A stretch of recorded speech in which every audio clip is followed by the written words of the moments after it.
It's nice to be here and thank you very much. I think I don't have much to say, but I am really, really very angry and sad that what we have been seeing for the past few months, the real hostile environment under this Tory government and Priti Patel. I have never seen this. I arrived in this country nearly 22 and a half years ago, 3 o'clock in the morning in Glasgow on the back of stagecoach from London to Glasgow. And I was told that London was full by the then Home Secretary, I think it was Labour Home Secretary. They have no place in London and we have to be sent to Scotland, and that's when the dispersal policy started. I think it was under David Blunkett, which was quite a difficult Home Secretary. Probably if not harsher than Priti Patel, maybe very similar when he introduced the voucher system. I always say this, and it puts me in trouble. Remember when, after the Holocaust, when the Jews were asked to wear the yellow star, the Star of David, or I don't know the exact name, so people can identify them, that you are Jew, and you are someone who is less than other human beings according to the Nazi Germany during then. So currently, and I raised this under David Blunkett many years ago, and I had a meeting with him in Edinburgh, and I told him on his face that what you are doing introducing the voucher system is just similar to the Nazi where they were doing, the yellow stars. And the same is now with the current Tory government under Priti Patel, who is racist and fascist along with her colleagues, who are the rich and filthy in this country, probably the thieves and thugs of this society. That introducing, tagging asylum seekers. I have committed no rape, I haven't killed anybody, I haven't stolen anybody's money except the Tories. They're stealing your money, everybody's money. It's them who should be tagged, rather than asylum seekers. It's Boris and Patel. Patel was dismissed for trying to divert, the international, what was their department called, the aid money to the Zionist state of Israel, to give it to their army.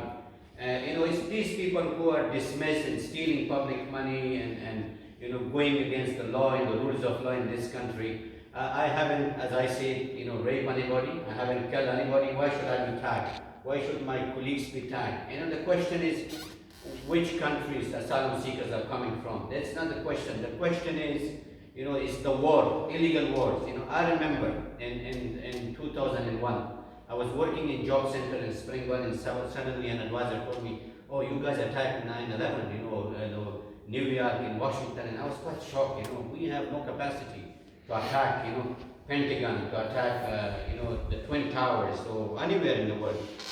No single Afghan until today, even under the barbarian Taliban, who are the fascist and brutal regime in Afghanistan, you will not find one single Afghan who have traveled to Europe or America or Madrid or anywhere, who have exploded a bomb, who has, blown a building or anywhere, but it's us who are the victims of this war, and then we come here.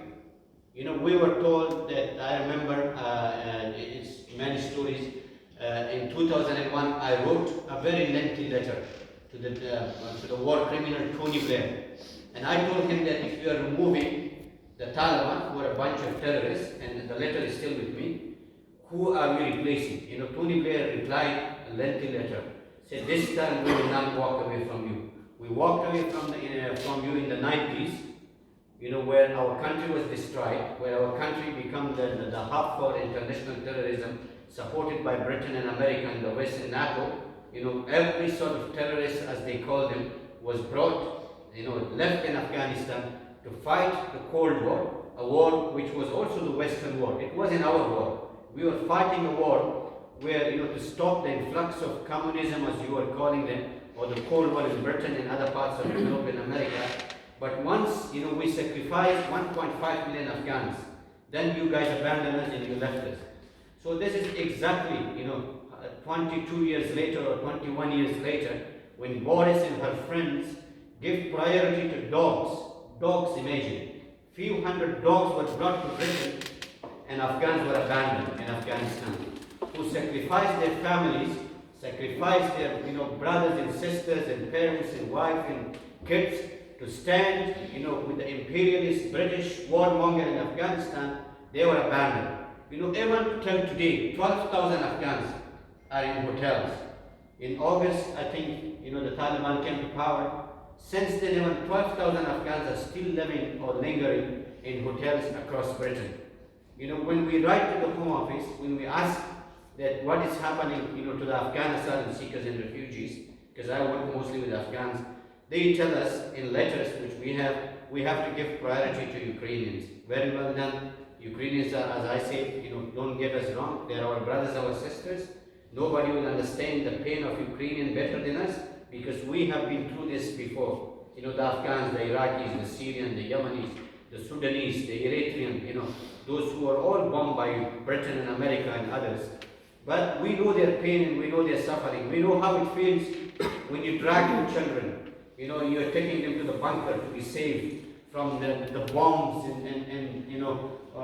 latest weapons, used against the Ukrainian. So you know how it feels.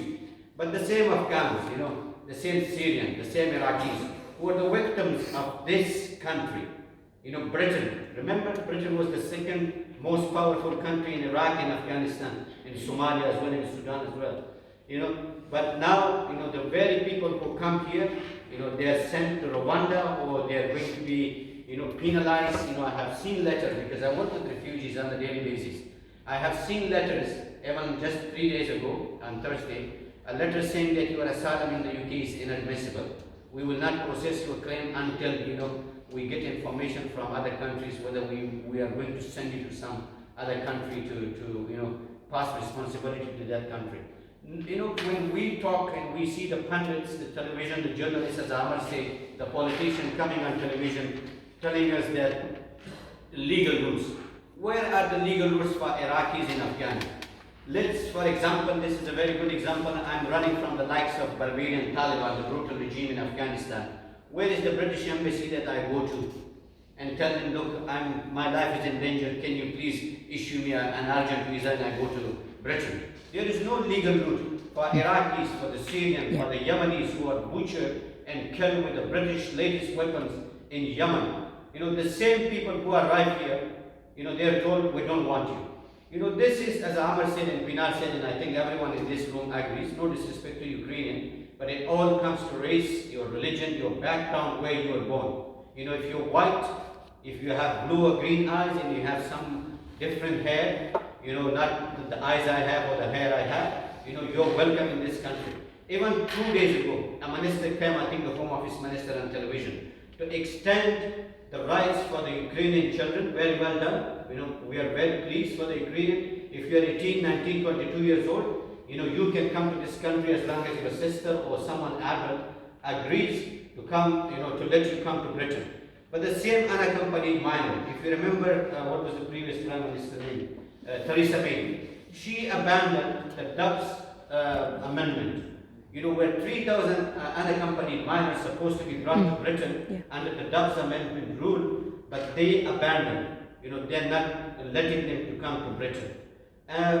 People might say, because every time I write something, we have people in this country, they say you are against the Ukrainian. As I say, they are our brothers. I think no one in this room will feel the pain of Ukrainian, the suffering and the tragedy they are facing, as we've been facing in Afghanistan for the past 45 years, in Iraq, in Iran, in Syria, in Libya, in Yemen.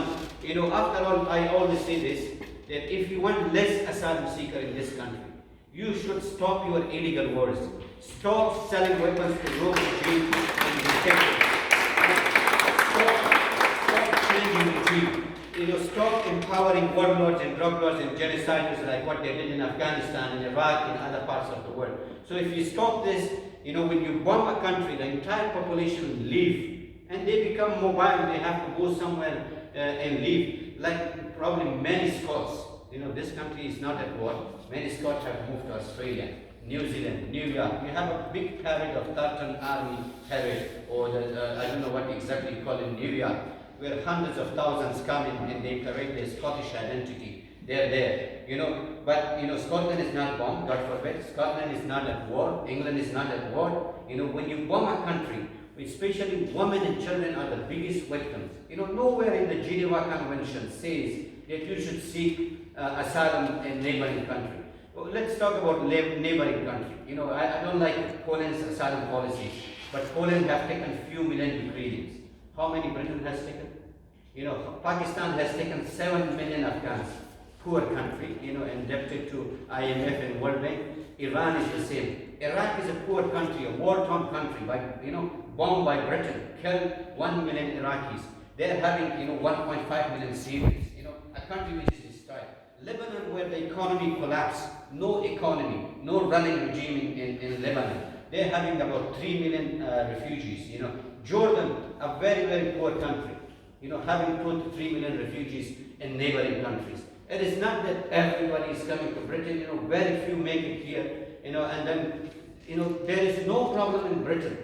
Every L of the society or every problem of the society in this country is blamed by asylum seekers and refugees. If I talk to you about my own family, when I arrived in this country, the first 6 months, I was not allowed to work. Under the Labour government, they said for 6 months, you cannot work.